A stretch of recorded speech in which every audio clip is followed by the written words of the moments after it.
A source tells ESPN's Mike Reese that free agent running back LeGarrette Blount, who was released by the Steelers on Tuesday, has now agreed to a 2-year deal with his former team, the New England Patriots, for the veteran minimum plus incentives. Blount spent last season with the Patriots before signing a 2-year deal with the Steelers in March. Skip, good move, bad move? Stephen A. Smith, this was a great move. Bill Belichick strikes again. The rich get richer. As you know, late in the year last year, LeGarrette Blount became, to me, the hottest back in football. Remember the game at Baltimore when he ran for 76 yards and 2 touchdowns? Then the final regular season game against Buffalo, he goes for 189 and 2 touchdowns and returned 2 kickoffs for a combined 145 yards. And then against Indy in the first playoff game at home, 166 yards and 4 touchdowns. Wow. And 73 yards in 1 pop. So this is a back who obviously knows the Patriot system. He loves and respects the Patriot system. Bill Belichick knows him and has clearly made it clear to him, young man, this is your last stop. Nobody even claimed LeGarrette Blount, who obviously fell out of favor pretty quickly in Pittsburgh and then left under really ugly circumstances. So to me, it's the perfect fit at the perfect time. It's clear now that Jonas Gray has established himself as the #1 starter, but with LeGarrette Blount, who's actually quite a bit bigger and a little faster than Jonas Gray is, all of a sudden you have as good a 1-2 punch as really there is in the National Football League. So it shores up a running game that for a while looked really in peril without Stephen Ridley, obviously. I thought they were in big trouble. And now they went from nothing to everything. Way to go, Bill Belichick.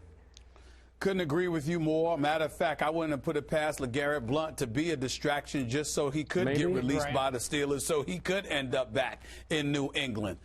He knows that he's a troubled case and that too many people weren't going to be anxious to claim him off waivers.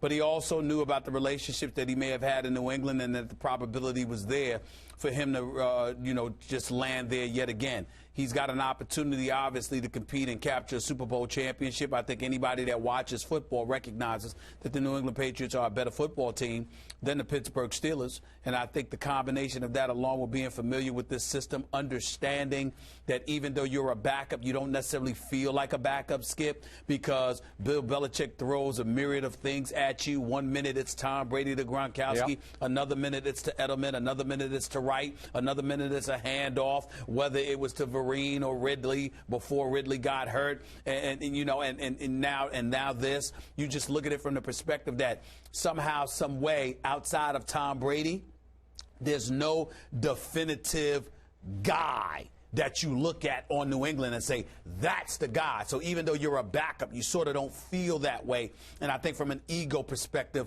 that plays well with LeGarrette Blount because you feel more a part of the team as opposed to somebody who's playing the role of spectator. I think in New England system, even though I totally understand why Mike Tomlin did it, because Le'Veon Bell was running the ball effectively, about 33, 34 carries for about 202 yards, and there's no reason for his backup to be whining about anything. Nope. I think in Bill Belichick's system, I don't think you see a game where LeGarrette Blount doesn't get a carry, but the guy playing before him gets all the carries. Yep. Bill Belichick is usually better about mixing it up, and I think that's why LeGarrette Blount probably landed in a good place. And obviously, they cannot keep handing the ball to Jonas Gray 35 times a game because, to your point about DeMarco Murray, you just can't take that much of a beating. So this gives them a great second option. And frankly, I've never loved Danny Amendola returning kickoffs. I'm just guessing here, you're going to see LeGarrette Blount back there returning kickoffs because when he gets his 250 pounds in high gear coming straight up the gut on a kickoff, he is hard to get on the ground. I don't know about that in terms of returning kickoffs, but well, I think he was get sensational last year returning kickoffs, I thought. Yeah, so maybe. The rich get richer, so says Mr. Bayless. When we come back, what does Coach Avery Johnson say? Is there trouble or is there any